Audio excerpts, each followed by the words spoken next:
Good morning, business management students. Hopefully everything's going very well at home and you're keeping up with the work, been following your activities on the Google Forms. So good to see most of you are fairly proactive in getting those questions done. There was a couple of forms that were put up. We got a bit confused with Mr. Windley and my own form, so I think that one is fairly comprehensive. I'll be putting up some exam questions for you next week, as well as Mr. Windley's activities. What you can see there is my granddaughter in amongst the green manure. So that's something I'm about to plant probably this afternoon or tomorrow. And that is used to regenerate the soil, and it fumigates the soil and fertilises the soil. So what happens is it's a bio-mustard, and then I chop it down and just let it sit on the soil and let it gradually decompose. The roots are still actively fixing nitrogen underneath the soil. And then when you plant these spring and summer crops, they tend to be extremely healthy because of that process. So no artificial fertilisers or chemicals required.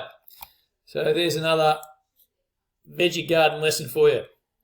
Right, so for today, we are going to lesson 4, dispute resolution. So there is another video there that Mr. Windley's put together. So regarding grievance procedures, so that will be mediation and arbitration, obviously involving the Workplace and Fair Work Commission. So you've got the various questions there to do, review questions on this particular topic. I think there's already a couple on that Google Meets document as well. So this is how you resolve disputes. There's also in my notes, there's a little grid there toward the end if you want to replay that video regarding the role of the human resource manager in dispute resolution. So ideally, under the current workplace relations system, the government or Fair Work Commission would like most disputes to be resolved at the workplace, primarily through counselling and then mediation. Last resort is that if it can't be resolved, it goes to the Fair Work Commission or an ombudsman to look at the dispute and make a judgment, which is the arbitration aspect of it. Funnily, there was one many years ago where an employee was sacked because he told his boss in very colourful language where to go. And you would have thought, well, that's fairly straightforward. You get sacked for that. However, the Fair Work Commission reinstated him because they viewed the phrase that he used is quite commonplace. It was obviously a real blokey environment, might have been a trade environment, and so colourful language was used pretty much by everybody. So telling someone where to go wasn't seen as being out of the ordinary. Anyway, so that was a example of a dispute resolution which started at the workplace, could have been resolved through mediation by an apology and let's move on, but instead it escalated. The company sacked him. He went for unfair dismissal, went to the Fair Work Commission, and they all agreed, having listened to the both sides of the argument, that the employee had a reasonable case, that his language was no different to being what was being used by everybody else, and therefore he was reinstated.